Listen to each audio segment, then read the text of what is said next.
बिस्मिल्लाहिर्रहमानिर्रहीम। अस्सलाम वालेकुम दोस्तों, कैसे हैं आप? देख रहे हैं मेरा यूट्यूब चैनल और आपसे आज बड़ी इंटरेस्टिंग मुलाकात होने जा रही है। और ये वीडियो बनाने से पहले मैं एक चीज़ क्लियर कर दूं कि ये टॉपिक जो है वो कर्ज़ के हवाले से है। तो जिनसे मैंने पैसे लेने हैं, जिनको मैंने पैसे देने हैं, इसका उससे कोई ताल्लुक़ नहीं है।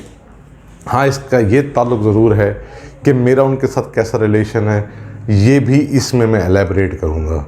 तो शुरू करते हैं आज की वीडियो। अच्छा जी, एक बड़ी इंटरेस्टिंग चीज़ ये है कि कर्ज़ ख़ां और मकरूज़ के दरमियान एक ऐसा रिश्ता कायम हो जाता है जो कि उस वक्त तक कायम रहता है जब तक कि वो कर्ज़ अदा न कर दिया जाए। अच्छा, ये जो कर्ज़ ख़ां होता है उसका ख़्याल ये होता है कि मकरूज़ शायद उसके पैसों पे ऐश कर रहा है और उसको कोई वो ही नहीं है, जिसे कहते हैं कि ख़्याल ही नहीं है कि मेरे पैसे वापस कर दे। जबकि मकरूज़ जो होता है वो अपने कर्ज़ ख़ां से आंखें चुराता रहता है और कोशिश करता है कि उसका सामना ना करना पड़े, क्योंकि वो शर्मिंदगी उठानी पड़ेगी। तो ये एक ऐसा आंख मचोली का खेल है जो चलता रहता है ता वक्ते के वो कर्ज़ अदा ना कर दिया जाए। अच्छा, इस रिश्ते को अब सम टाइम इसमें कड़वाहटें आ जाती हैं, इवन लोग हाथापाई तक पहुंच जाते हैं। वो अपनी अपनी टेंडेंसी है कि कौन कितना बर्दाश्त करता है और कैसे लेके चलता है।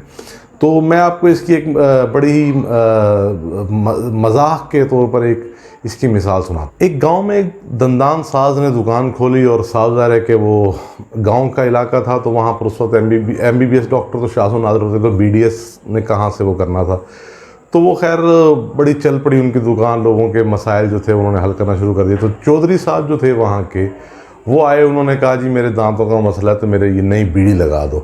तो उस खैर दंदान साज ने बड़ी बीड़ी शीड़ी सेट करके तैयार करके बाबा जी की बीड़ी लगा दी। वो बीड़ी इतनी अच्छी लगी कि चौधरी साहब खुश और जनाब बड़ा खाना पीना शुरू। तो वो दंदान साहब, लेकिन चौधरी साहब ने उसको पैसे न दिए। तो दंदान साहब हर दूसरे दिन तीसरे दिन चला जाता था, बाबा जी मेरे पैसे, बाबा जी चौधरी साहब मेरे पैसे, चौधरी साहब मेरे पैसे। चौधरी साहब रोज़ टाल मटोल करते थे। तो खैर एक दिन उसको बहुत ज़्यादा ज़रूरत आन पड़ी, तो वो बड़ा गुस्से में जो था वो चला गया उसके चौधरी के डेरे पर, जाकर जनाब लड़ना शुरू कर दिया, शोर शुरू कर दिया और उनकी हाथापाई हो गई। और जब हाथापाई हो गई तो वो खैर बड़ा ही गुस्से के आलम में डिप्रेस होकर वापस आ गया। तो उसके वहाँ मरीज़ बैठे हुए, तो उन्होंने कहा जी क्या हुआ? तो उसने अपना बाजू आगे किया और उसने दिखाया, ये देखो यार चौधरी से मेरी लड़ाई हो गई है और उसने मुझे यहाँ दंदी काट दी है बाजू के ऊपर। और अफसोस की बात यह कि इसने वो दंदी उन्हीं दांतों से काटी है जो मैंने उसको लगा के दिए थे। तो ये सिचुएशन भी होती है कि जिसके साथ आप भला करेंगे सम टाइम वो इतना अग्रेसिव होता है कि आपको नुकसान भी पहुंचा देता है।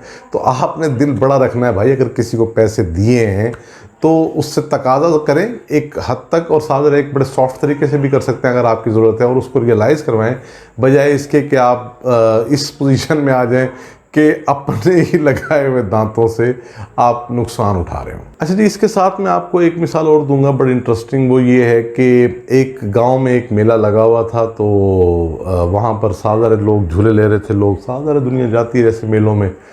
तो एक बंदा एक झूले पे सवार हुआ और उसने एक चक्कर पूरा किया, सब लोग उतर के वो वहीं बैठा रहा। फिर दूसरा चक्कर पूरा किया और सब लोग उतर के वो बैठा रहा।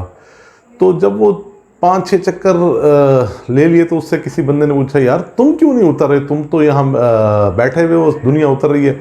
तो उस बंदे ने कहा, यार ये जो झूले वाला है इसने मेरे 30 रुपये देने हैं और ये 2 रुपये फी चक्कर लेता है। तो मैं अब 6 चक्कर पूरे कर चुका हूँ और मैंने 12 रुपये पूरे कर लिए, मैं आज 30 रुपये पूरे करके जाऊँगा।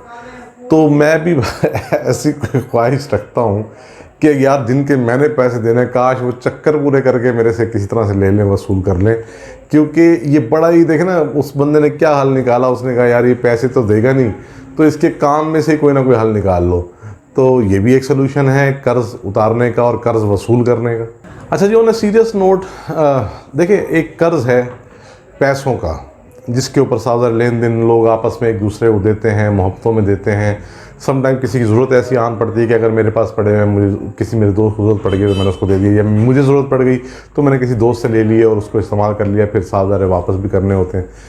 मैं ये सोचता हूँ कि अल्लाह ताला का कितना एहसान है कि हमारा लेन देन सिर्फ पैसे की हद तक है।